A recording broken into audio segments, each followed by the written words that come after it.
Vasudevaya.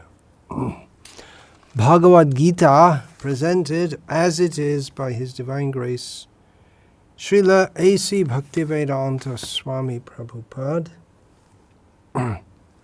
Chapter 1, Text 23. Yotsyamana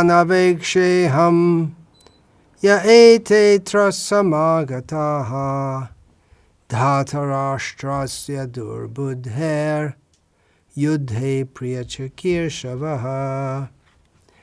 Arjuna speaking to Krishna, let me see those who have come here to fight, wishing to please the evil-minded son of Dhritarashtra. Purport: it was an open secret that Duryodhana wanted to usurp the kingdom of the Pandavas by evil plans in collaboration with his father Dhritarashtra. Therefore, all persons who joined the side of Duryodhana must have been birds of the same feather. Arjuna wanted to see them on the battlefield before the fight was begun, just to learn who they were, but he had no intention of proposing peace negotiations with them. It was also a fact that he wanted to see them to make an estimate of the strength which he had to face, although he was quite confident of victory because Krishna was sitting by his side.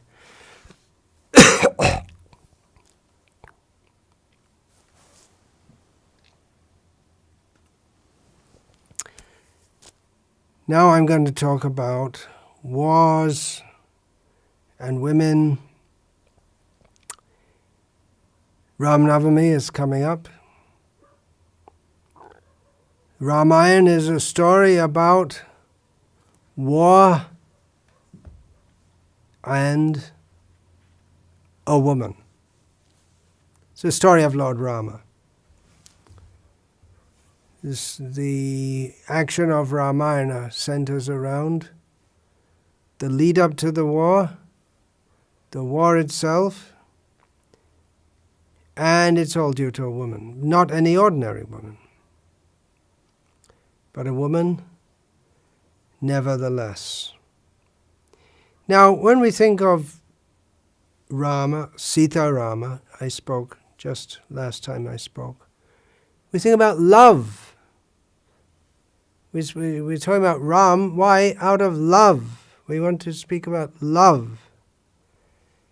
Bhagavad Gita is widely accepted by neutral scholars as a treatise that particularly emphasizes the role of the Supreme Lord Krishna and bhakti, devotion, love toward Him.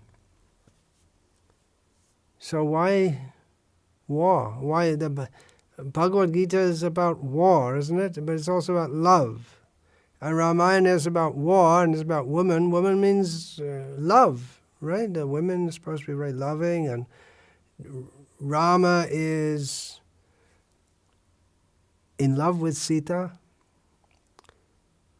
The whole universe is in love with Sita in various ways. Ravana in a perverse way, and we who are now fortunate to be counted among the devotees in the proper way, the pure way. Not the way that Rama does. You see, Ravana wanted to imitate Rama and love Sita, but he didn't know how Ram loves Sita. It's Ram's love for Sita and Ravana's love for Sita may seem, or the attitude they had toward her. She's a beautiful woman, and they both wanted to love her. But Rama's attitude in relation to her is very different to that of Ravana. Ravana wanted to enjoy her, and Rama wanted to protect her and definitely be happy with her, but Rama is pure. Ravana is impure. So both Ramayana and Mahabharata are stories of wars occasioned by women. In both cases, very powerful women. Very catastrophic wars in both cases. War means catastrophe. It's not pleasant. Now, war, we're talking about war on one hand and love on the other. We have Gita, it's about war and it's about love. Ramayana is about war and it's about love. And they seem to be at the opposite poles, but in some ways they're very close in as much as war and love are both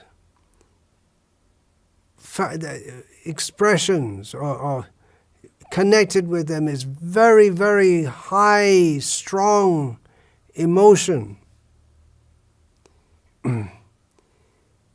such that in war and in love, one may forget oneself and do things which normally one shouldn't do. War and love can bring out the best in people and the worst in people. Love can lead to war, as in the case of Ramayana, Mahabharata, and war can also lead to love. We love to hear about Rama protecting, what he did to protect Sita. It invokes our loving feelings to hear about that. And in war, there are people, they feel love for their country, and they generally in every martial country, which means most of them in Europe, the great heroes in Indian history or the most exalted people have traditionally been not military figures, but spiritual figures. But in the Western countries, the most revered person, I guess in France, in France is Napoleon, and in England we have Churchill, Nelson, Wellington, Francis Drake. There are also some saints of sorts in England, but we don't hear so much about them. People, their love, their admiration for what these people have done for the country, that is invoked by the war. But the tendency of every living being is more to love than to have a war. There are wars here in the material world. In the spiritual world, there are no wars. In the spiritual world, there's love. In the material world, there's love and there are wars. In the spiritual world, there's only love. There are no wars.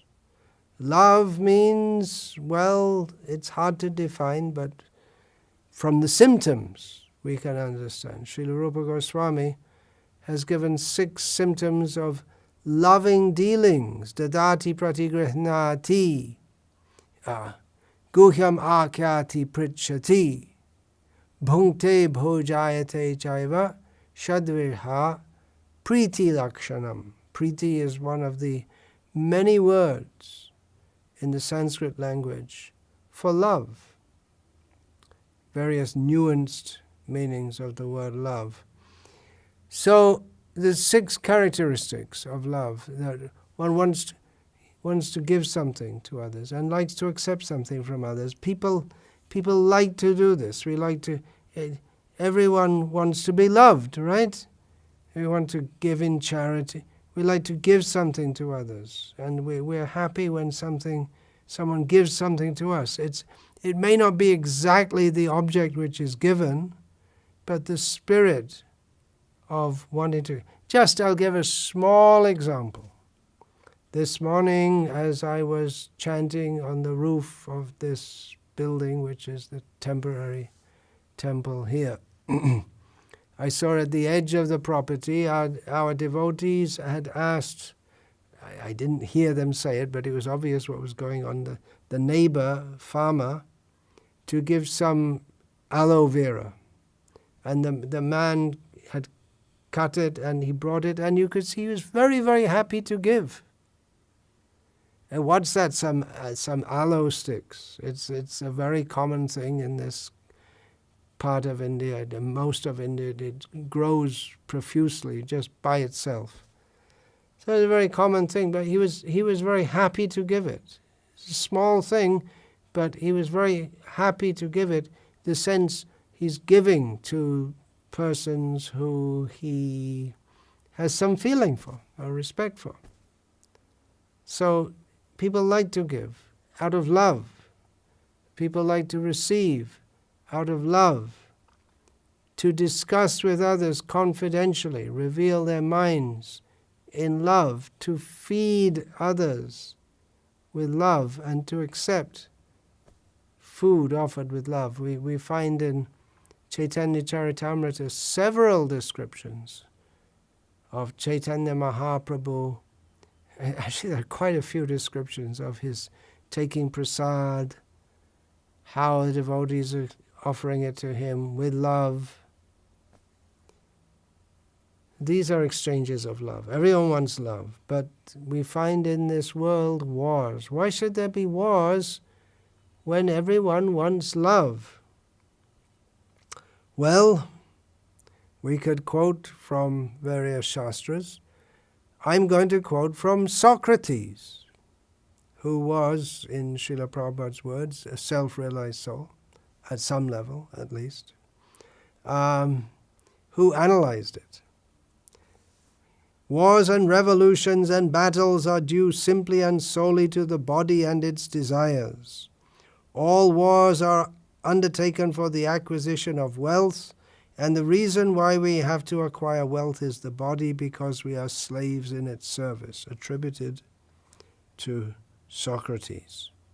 He's saying that because we identify with the body, and then we think of things in relation to the body, and then we think that we want to get what other bodies consider to be their own, their land, their property, and therefore there are wars. All wars are undertaken for the acquisition of wealth, not the Ramayana war. That was for the protecting Sita, and specifically Ram said for upholding the honor of his family. The Mahabharat war, of course there are several wars in Mahabharat, but when we say Mahabharat war, we specifically mean the one between the Pandavas and the Kauravas. So that was undertaken because Duryodhana had denied the land to the kingdom, to Yudhishthira. But there was an underlying cause also, or not even underlying, I mean definitely in Bhima's mind, he didn't want peace at all, because he had vowed when Dushasana famously insulted Draupadi by attempting to disrobe her. And then even just after that, when again the Pandavas were called for gambling at dice, and then they were banished to the forest, and then again Dushasana, he insulted Draupadi verbally, and at that time Bhima vowed to kill all the sons, especially Dushasana. I will drink your blood. I will kill all the sons of Dhritarashtra. So he vowed to do that. Why? The reason? Draupadi had been insulted. And Draupadi had been insulted in various ways. Draupadi was desired by Duryodhana, and Duryodhana was very envious of the Pandavas, that she was serving them and not him. Duryodhana wanted to enjoy the kingdom, and he wanted to enjoy Draupadi also. Again, another woman. Duryodhana was supposed to marry Subhadra, the sister of Krishna, but then Arjuna intervened, and Arjuna ended up marrying her. for which Subhadra was very grateful. So again, it's the wealth, the land, but there's also the honor and dishonor that comes from being attractive to women, being able to conquer women, that burn someone's heart. They become envious when they want to get a woman and someone else gets the woman instead. Again, those who sided with Duryodhana were mostly kings who had supported Shishupal. When Shishupal had gone to Kundina to marry Rukmini, but Krishna turned up and took Rukmini away. And then the kings sided with Shishupal.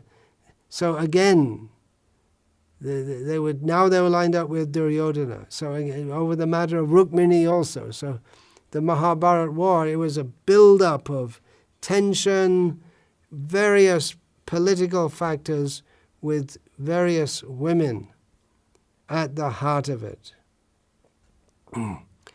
So wars, Socrates says, are about the body. Yes, everything in this world is about the body. Even we're talking about love, in this material world is based on the body. And you may say, no, I love you for your personality. It's not just the body. But we don't find young men falling in love with very nice personality 90-year-old women. They're much more likely to fall in love with a pretty 20-year-old woman, even if she's not of very good personality, than they are of an old woman, or even a young woman who's not so beautiful. The body, people are attracted to the body. But women, they are that on which all the male desires, they all focus on a woman. And in the female body, they all focus on a man. The illusory representation of man or woman. A man mistakenly sees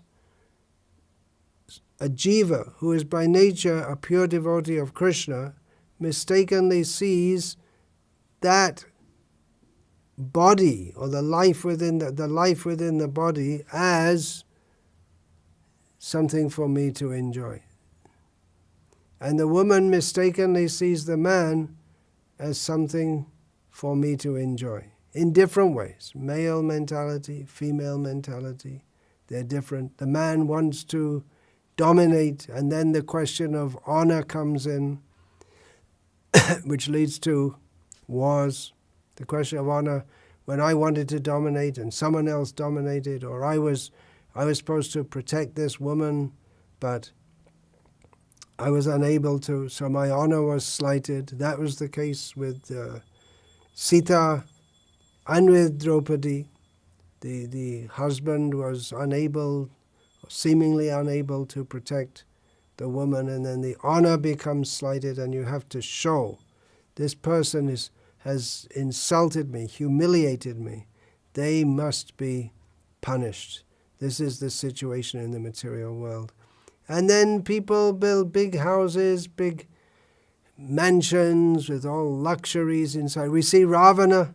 He thought he abducted Sita, and he showed her all his beautiful palace, kingdom, with all luxuries, and his mighty army, and said, "It's all yours. It's all yours, all for you to enjoy."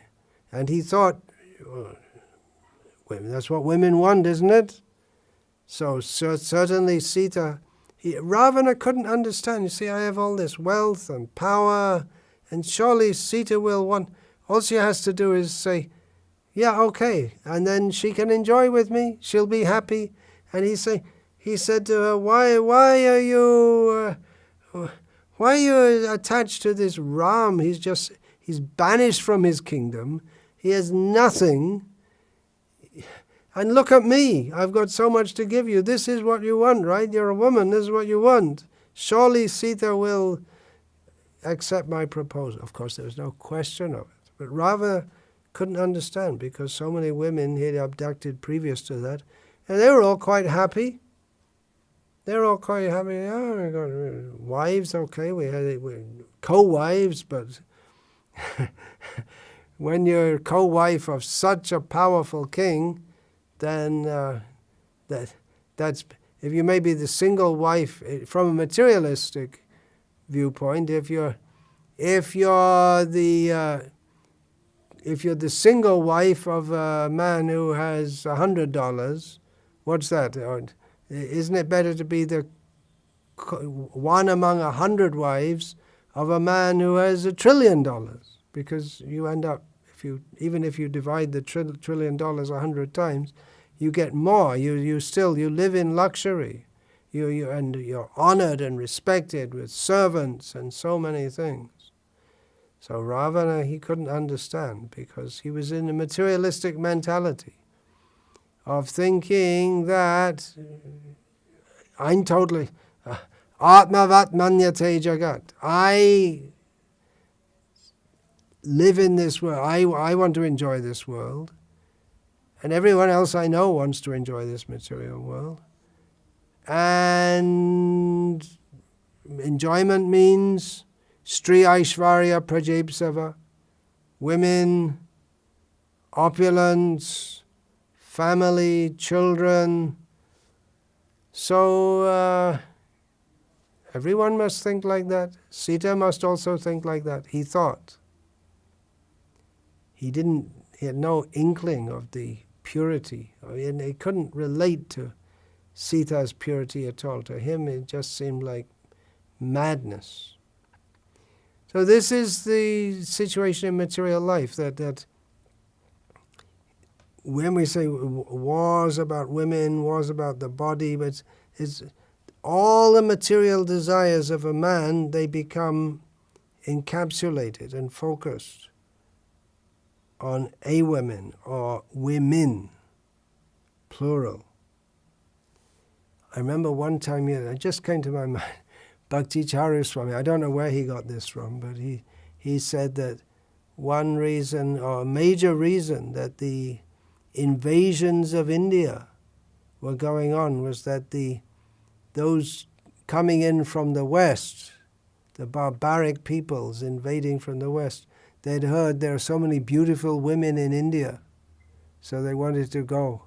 And it's quite possible that beautiful women are in many countries. If you go west of India, they came from Persia, and for a different place to where there definitely must be beautiful women in Persia also. But there's the idea that, oh yes, we'll go to a place where there are so many beautiful women. Definitely in India there are, in Persia there are, but the idea, oh, there are more that we can enjoy. We shall go there and conquer and take these beautiful women. This idea is there. And that's one, it's quite possible and likely that the commanders of the armies, they told their troops invading India, there's so many beautiful women over there, you can go, you can enjoy.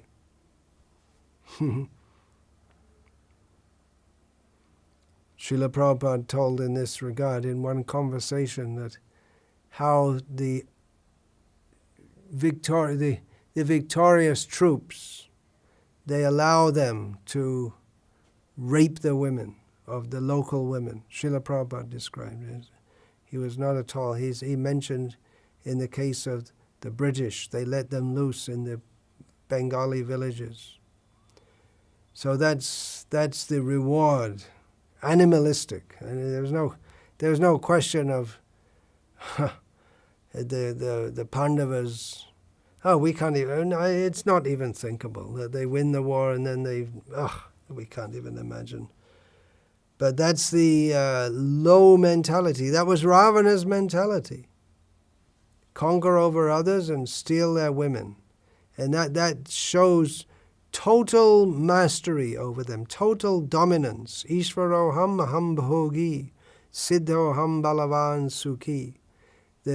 I am in control, I am opulent, I am the enjoyer, I am perfect, what I do works, I'm in control, I'm powerful, I am happy, and you are not. And the symbol of that, the symbol of total conquering, you take their property, if you spare their life at all, you take their property, but you take their women, their wives, daughters, then you show, now she's with me. And Ravana was very happy. These women, I kidnap them, but they're very happy to be with he thought that Sita will give her heart to me also, because he thought that in her heart there was the desire for worldly enjoyment. He didn't know. So that's, if you can parade yourself with the beautiful women who have submitted to you because of your power, your majesty, that is the height of conquering, thinking yourself to be God. Hiranyakashipu, another. There are so many. Here's a quote from the 9th canto of Bhagavatam. Soma became the conqueror of the entire universe, and being inflated with pride, he kidnapped Tara, who was the wife of Brihaspati. This is going on among the demigods. Indra, accompanied by all kinds of demigods, joined the side of Brihaspati. Thus there was a great fight, destroying both demons and demigods only for the sake of Tara. In the ancient history of Greece and thereabouts, Helen of Troy, her name is famous up to the present day. Not very famous, but somewhat. Also known as Helen of Sparta, because she was supposed to be the most beautiful woman in the world. She was married to the king of Sparta, but the prince of Troy, he thought, she's the most beautiful woman in the world? Hey, she should be with me, not with he. So he kidnapped her, and then that resulted in the Trojan War, in which the highly marshaled, up to the present day, the Spartans are famous for their martial spirit. So they went to war against the Trojans to try to get her back. So sometimes we hear that women are not the same level as man. In some ways, yes. In some ways, men are not the same level as women. But generally in physical strength, generally in, dare I say it, intelligence, that specifically means the intelligence for discriminating spirit from matter. In the matter of self-realization, the Vedic literature describes women as being a notch down from men, but we shouldn't think that they're insignificant. They can do immense good. Kunti, great woman, she brought forth, one way or another, she brought forth great heroes as sons, although Srila Prabhupada did say that Kunti was a great personality, but you can't say she's on the level of Arjuna. But she gave birth to Arjuna. They maintain the culture traditionally. We find in Gita here in this first chapter, one of Arjuna's main misgivings about the upcoming fight. That the women will be unprotected with all the Kshatriyas killed, and then Strishu Dushtashu Varshaya Jayate Varna Sankara. then the whole society will become polluted by bad population. Women maintain the culture. The first guru is the mother. The hand that rocks, what is that? The hand that rocks the cradle, something, civilization, I forgot. The hand that rocks the cradle rules the world, yeah. Because women give birth to great personalities. They may give birth to Varna Sankara also, which is much more common nowadays. So the very act of giving birth is something which men can't do. So we shouldn't think of women as being insignificant, but they can also cause tremendous suffering, either in love or in war. They can destroy whole civilizations. Wars, that was the trepidation of Vidur and Drona and Bhishma after the gambling match. It's supposed to be a gambling match, some kind of sport between Kshatriyas, but then no one foresaw that out of the gambling match, then they understood what happened, the bad feeling. They're already there, but they came out in not fully in full, because that was to come out during the battle of Kurukshetra. But it came out so much that the Pandavas were exiled, humiliated. Draupadi especially was humiliated. And Vidur and Bhishma, they understood. This is the beginning of the end of the Kuru's rule. Now the whole family is destroyed. And even Sita said that as she was being carried away by Ravana, and she repeatedly told him that, and not only she told him, Vibhishana told him, Maricha told him, Mandodari told him that this woman, you're keeping this woman, Sita, means the whole race, your whole civilization will be destroyed. Which it was to a large extent, not totally. Vibhishana eventually went back to rule, but he went back to rule a kingdom that was decimated. At least the fighters, not only decimated and decimated again and decimated again. Practically all the Rakshasas were killed. So, women, we talk about women and wars, women and love, women and wars. The wars, when there's an outburst of outrage focused on another party. Why is that? Here we find Mahabharata, Ramayana, based on women. Women are the basis of civilization. Is that good or bad? How can we say women are the basis of civilization? Well, one way I just said, that they give birth to children. If you're going to have civilization, you need to have people. You're going to have people, you have to have women. You have to have men also. But women are the vehicle by which men and women are born in this world. They maintain the culture, traditionally, in another way also. Pungsastriya mituni bhavametam tayoraho hridaya grantimahu ato griha kshetra sutapta vitair janasya mohoya mahammameti.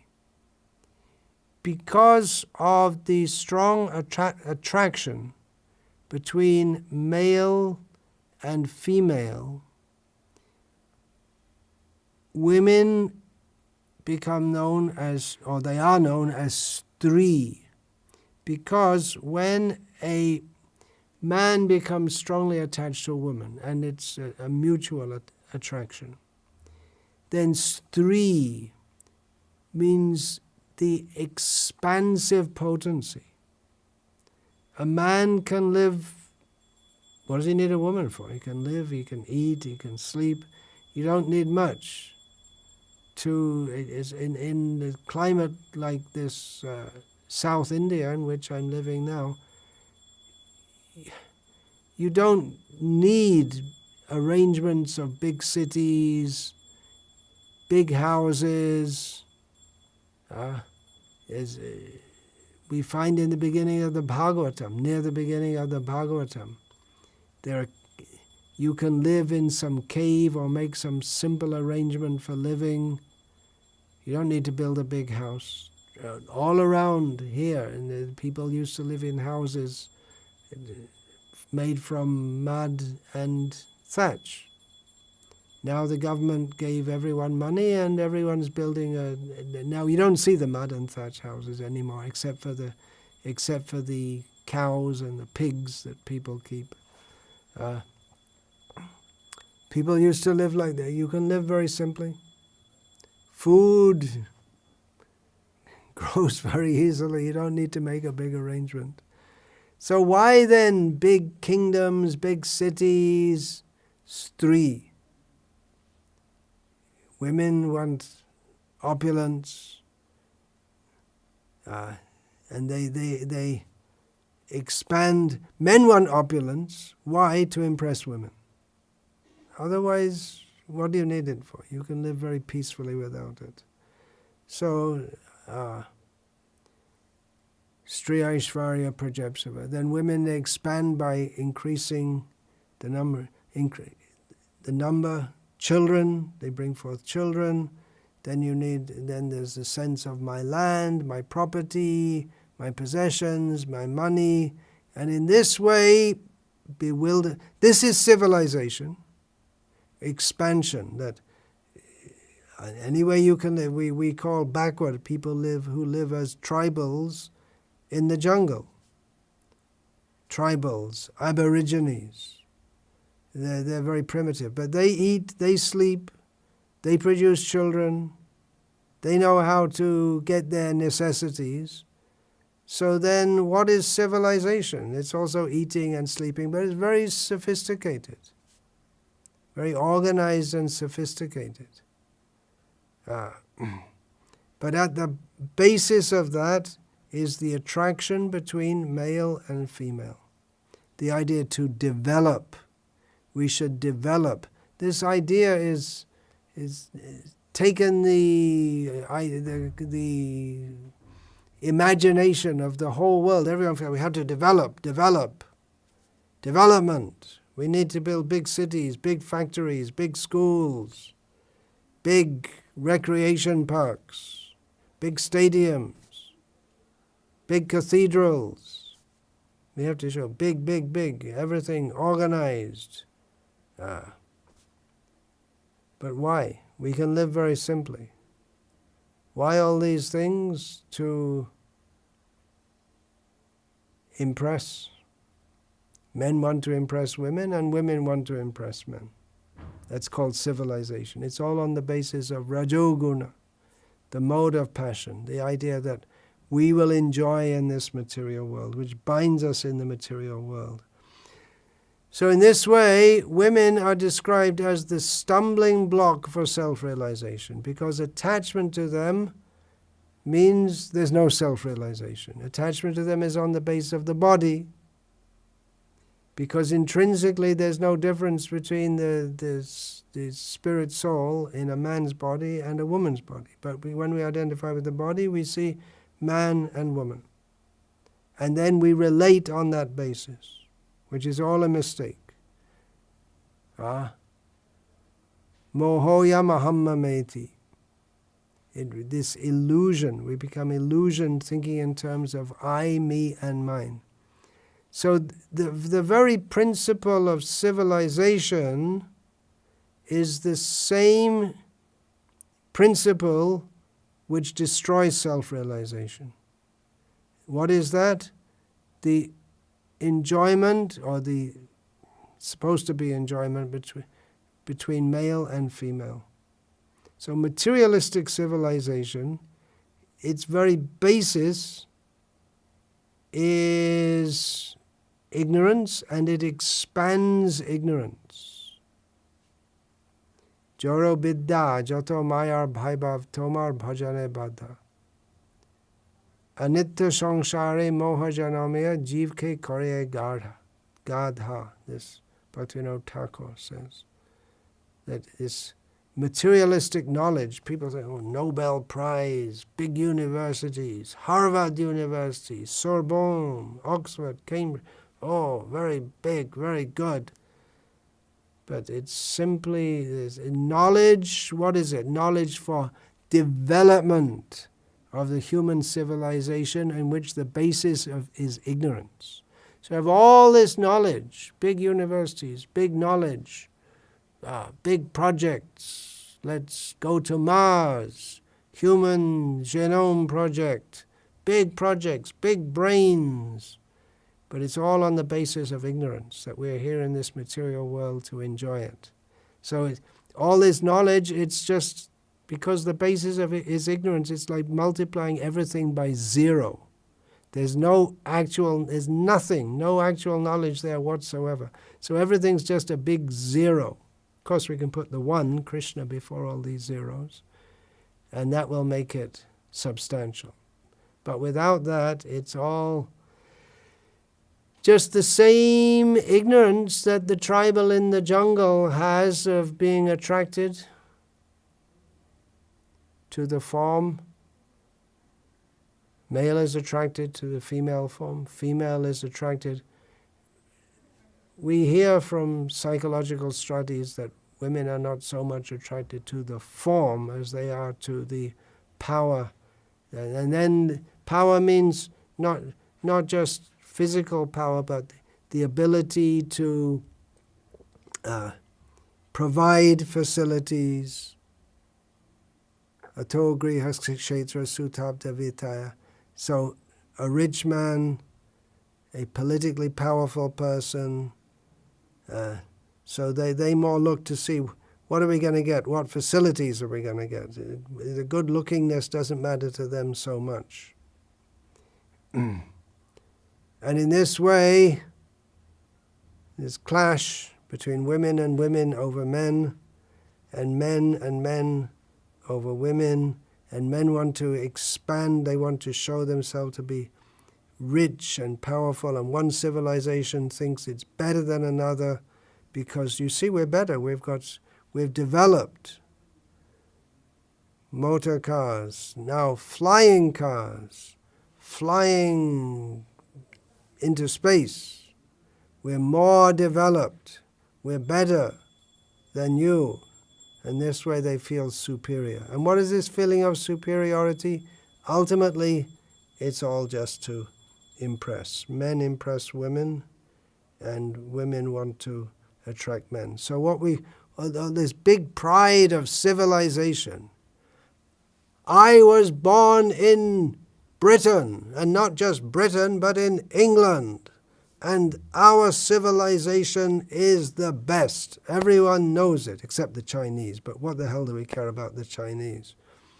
Britain is the most... They've made this propaganda. People believe it somehow or other, that Britain is so civilized. This is civilized. What is it? Cow-killing civilization. But what is this civilization? Civilization means elaborate plans to forget the real purpose of life, to forget Krishna. That's civilization. We get it from the same thing. Pungsastriya mituni bhavameta.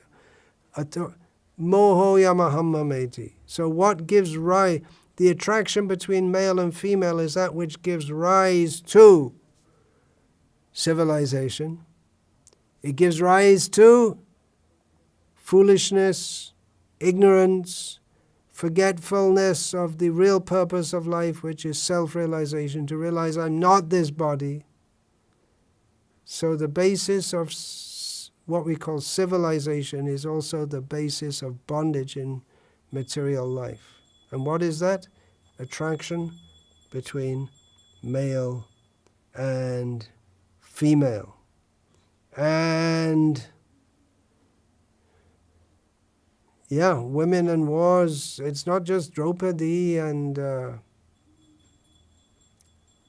Tara and Helen and Sita, but we find the graveyards, there are massive graveyards in Belgium. Thousands of men killed in battle. Thousands of men killed in battle. So why would you want to go to fight and die if you consider you're the body and the body is going to be buried in Belgium and you're not even from Belgium, you never even heard of Belgium until you were sent there to die? Why? Because if you stay at home, the women will shame you for cowardice. You don't want to go and fight? You should go and fight and protect us. They'll go and shame them. Send a white feather. And then you feel so upset by this. The women are calling me a coward, so better go and risk my life.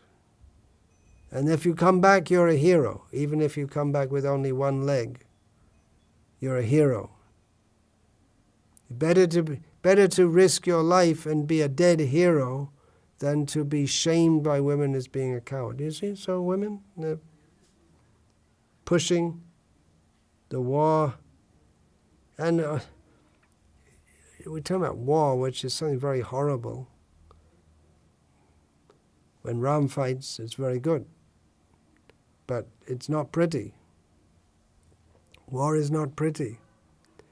But then, when there are not wars going on exactly, then we find there are all kinds of strife.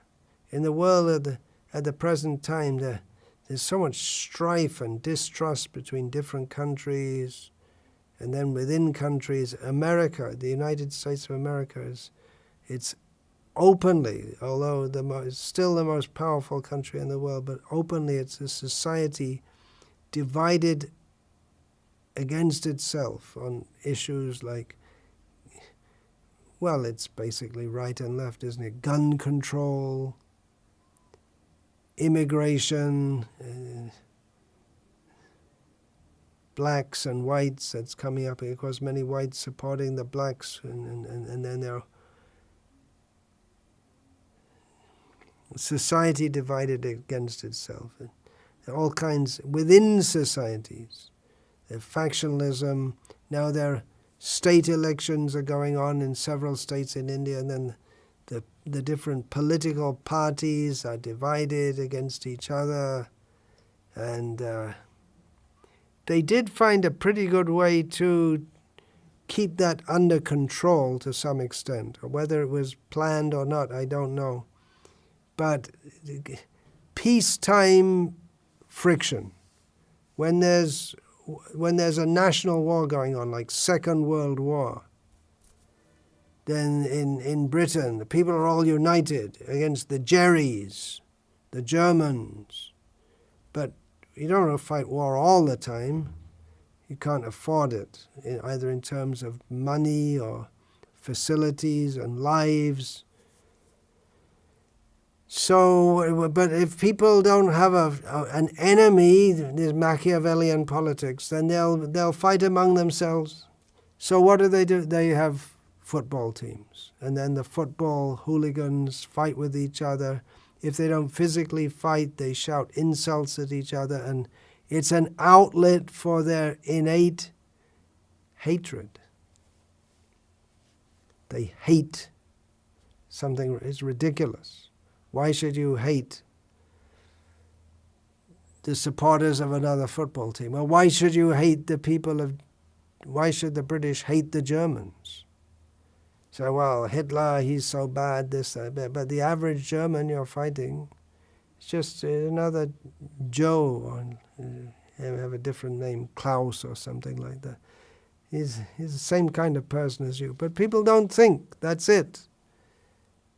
Janasya moho yamaham mameti.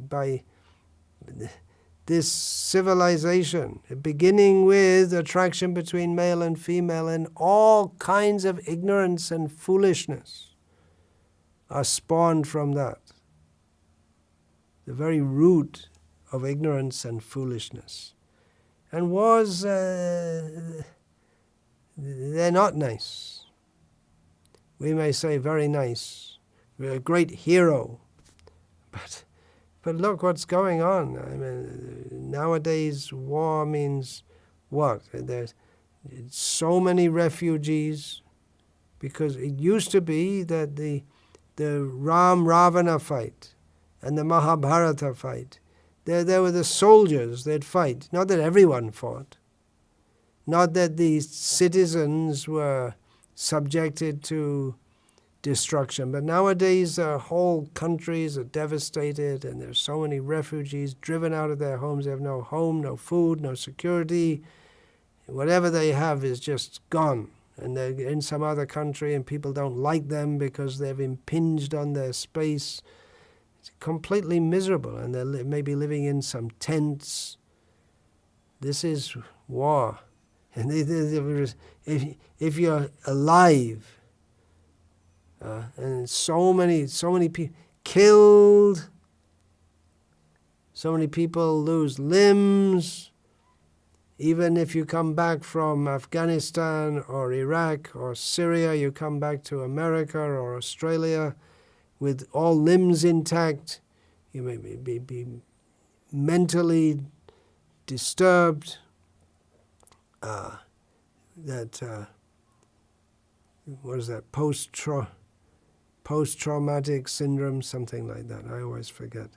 I've seen in Sri Lanka where the generation of young men, now they're not so young now, but many of them are just mentally, they're disturbed because they grew up in a war.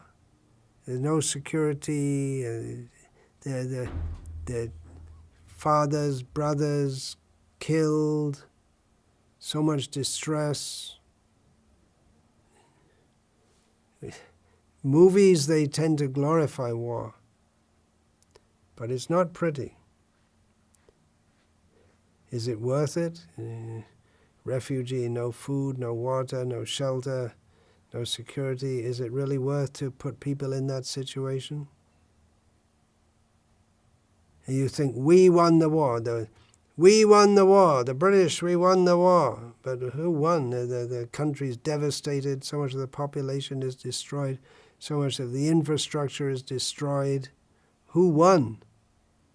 What we won is what's that called? A Pyrrhic victory. You win, but you're smashed.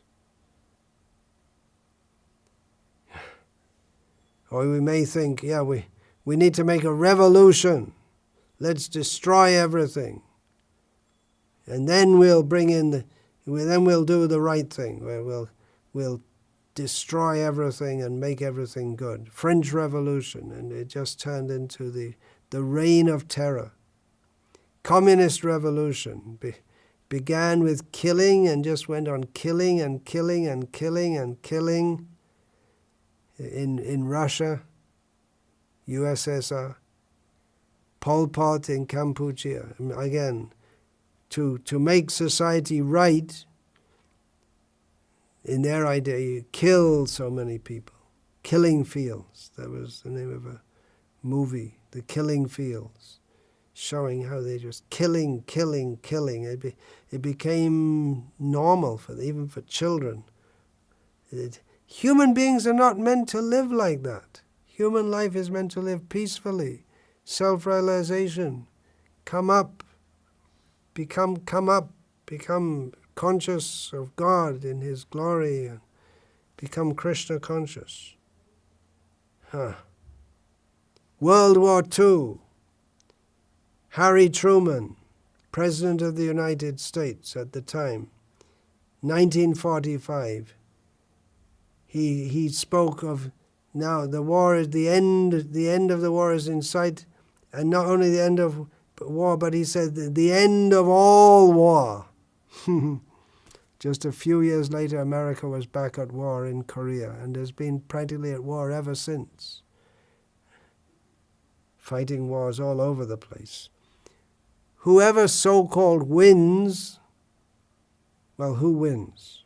Some people win. The arms manufacturers win. But pretty much everyone else loses. There may be some people making military uniforms, some business interests, they so-called win. And the hate remains.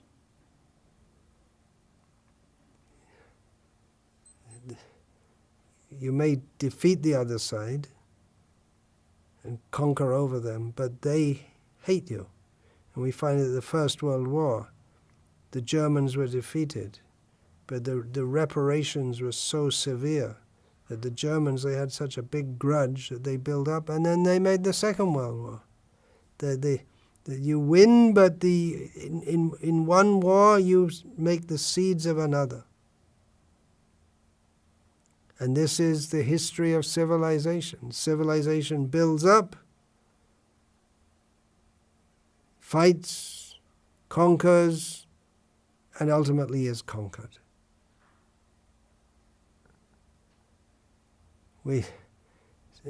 Even within our own society, we hear, I'm talking about the Krishna conscious movement, we think people want to make revolutions, destroy everything, tear it down.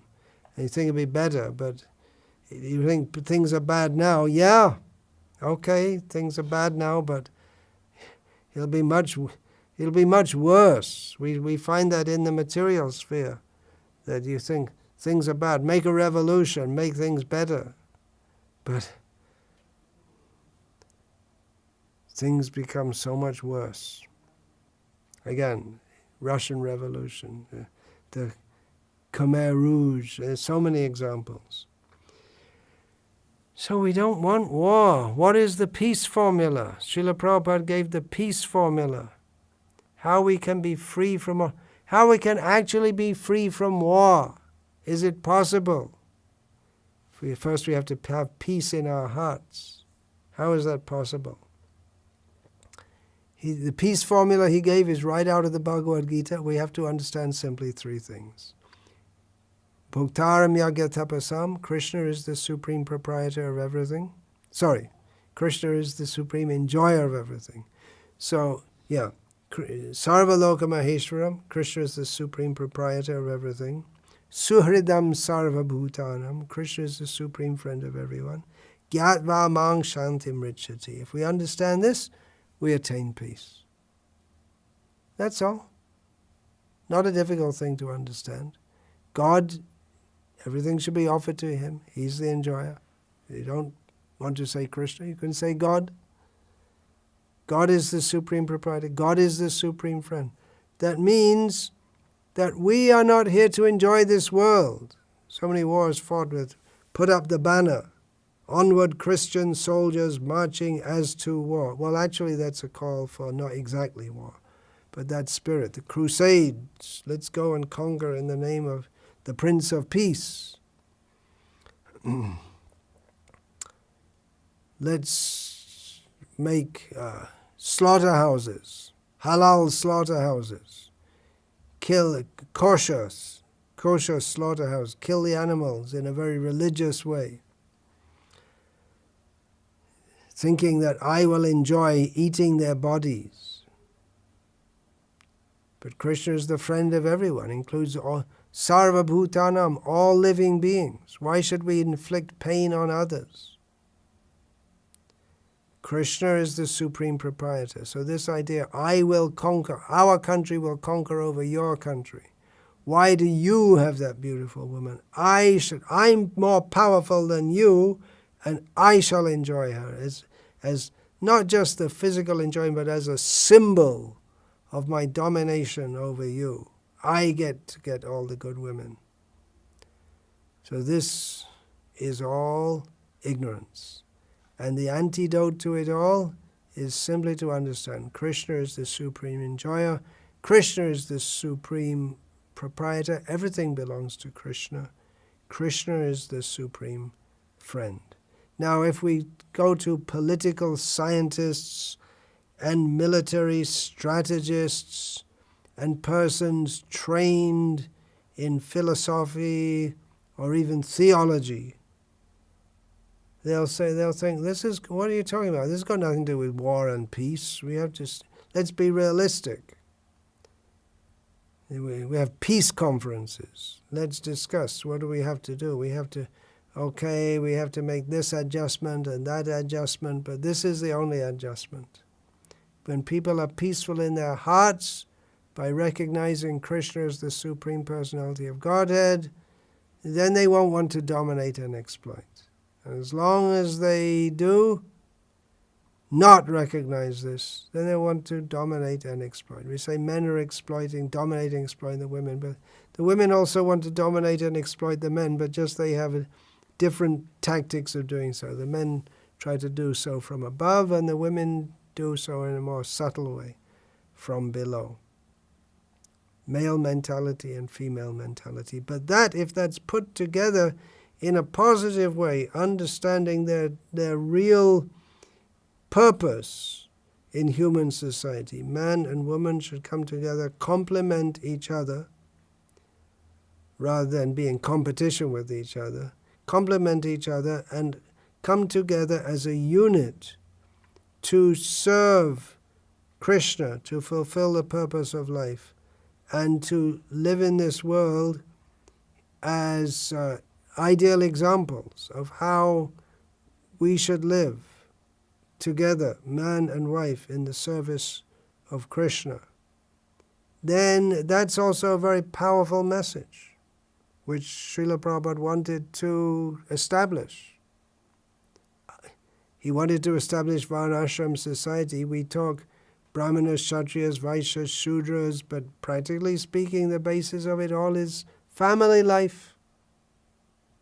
Family life can be the cause of bondage in this material world, and it can also, if conducted properly, help men, women, the whole society, the children who are born, to come up in spiritual life and progress toward Krishna. So nowadays we hear about so many domestic wars between husband and wife, or boyfriend and girlfriend if they don't bother getting married. But it doesn't have to be. It shouldn't be. It's all a question of perspective. Whether we're thinking like Ravana, or if we're thinking like Rama or Lakshmana. Lakshmana, he was serving Sita and Ram. This is our position. We are to serve Sita and Ram. Let us facilitate their love instead of trying to dominate Sita. So much more can be said about this. Wars and women. What is it about women? It's our wrong attachment to the notion of man and woman. We should understand. What is it about women that causes wars? It's our wrong notion. When we understand that we're all here to serve Krishna, then there's no need to fight over anything. It seems quixotic, but it's possible. Otherwise, why do great acharyas like Srila Prabhupada come to this world if it's not possible? So we should aim at that. An envy-free society. Is it possible? Yes. Can it be done? Yes. Should be done? Must be done. Otherwise, what is this so-called civilization? Just full of envy. Hare Krishna. Let's kick out the envy and bring in the love. We are not the enjoyers, we are the servants of Sita Ram, Lakshman Hanuman, Sri Sri Radha Krishna, Sri Sri Rukmani Krishna, Lakshmi Narayan. We are the servants. We can live in this world. Ishavasyamidam sarvam. This world is under the control of God. And tena tyaktena bhunjita. According to our position. If we're married, we can enjoy family life, but to the extent that is proper for us. If we exceed that, then we become sinful. So yes, let man and wife live together peacefully, happily, and serve Krishna. No objection to that. Rather, that is to be encouraged. And others, men who are renounced in their outlook, let them be renounced. Show that example. But let us not fight like petty animals. It may be a very sophisticated fight with nuclear weapons, biological weapons, drones, space wars, Star Wars, whatever it is. But it's the animalistic propensity. Just like one bull elephant fighting over two bull elephants fighting over a female elephant. If we dig down, we'll find that's at the root of so many problems in human society.